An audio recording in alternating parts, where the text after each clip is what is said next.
بسم الله توكلت على الله والصلاة والسلام على رسول الله. زي ما احنا متفقين، لو انت راجل على قد حالاتك زي كده الفيديو ده مناسب ليك. ولو انت راجل مش على قد حالاتك زيي وتعرف حد على قد حالاته، بالله عليك شيروا الفيديو ده وريهوله. جايب لكم دلوقتي جاكيت اسباني، خامة مستوردة، تقفيل مصري، بسعر اقسم لك بالله اقل من سعر ايه الجملة.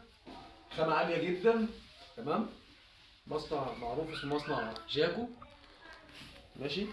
معانا اللي هو اللون دوت، اللون الليموني، متوفر منه مقاسات ميديوم ولارج واكس واثنين. الجاكيت ده معانا الزونت دوت فك وتركيب، تمام. واخد جيبين هنا اهو مع اكسسوار، السوسته بتاعته بطل فايبر من الداخل، ماشي. في جيب جوه هنا اهو، وفي جيب تاني سر جوه الجيب، تمام. مطلع من جوه هنا واخد التقسيمه بتاعته اللي هي الخياطه دي، وفي البادج بتاعه اللي هو البادج ده. وعندك الزونت دوت فك وتركيب. الجاكيت ده متوفر منه اللون الليموني دوت، مقاسات ميديوم ولارج واكس واتنين اكس، تمام. ده اول جاكيت معانا. خش عليه كده ايه واديله الشكل بتاعه. الزونت ده زي ما قلنا يا جماعه فك وتركيب، يعني بسوسته من جوه هنا. ده اول جاكيت معانا. التبطينه بتاعته الكثافه بتاعته عاليه قوي. معانا برضو اللون ده، اللون الاورنج ده، زي ما قلت لك اللي هو السوسته بتاعته بتتفك، الزونت فك وتركيب. بص اهو،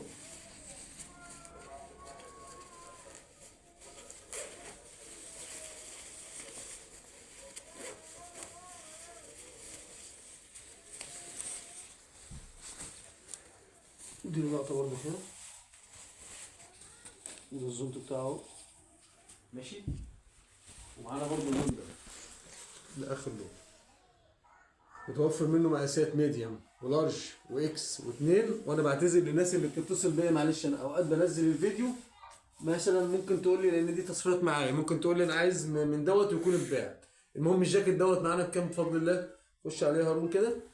ادي اللون الاولاني ده، واللون الثاني الزون بتاعه اهو، واللون الثالث مقاسات ميديوم لارج اكس 2 بسعر اقل من سعر الجمله، لان انا بصفي يا جماعه، انا بصفي المحل. وان شاء الله الحاجات اللي هجيبها برضه هبقى بيعها باسعار رخيصه. بس خلينا في ده دلوقتي.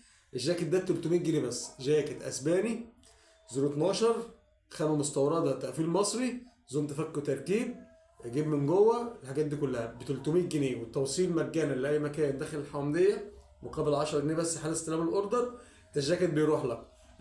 الخامه عجبتك، ما عجبتكش مثلا ما خدتش الجاكيت، مش هتدفع حاجه.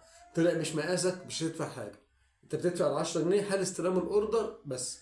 ويا ريت يكون التواصل عن طريق التليفون اللي انا سايبه على في البوست، يعني اللي هكتبه، لان انا اوقات كتير ما ببقاش موجود على ايه، على النت يعني. وكل عام وانتم بالف خير. السلام عليكم.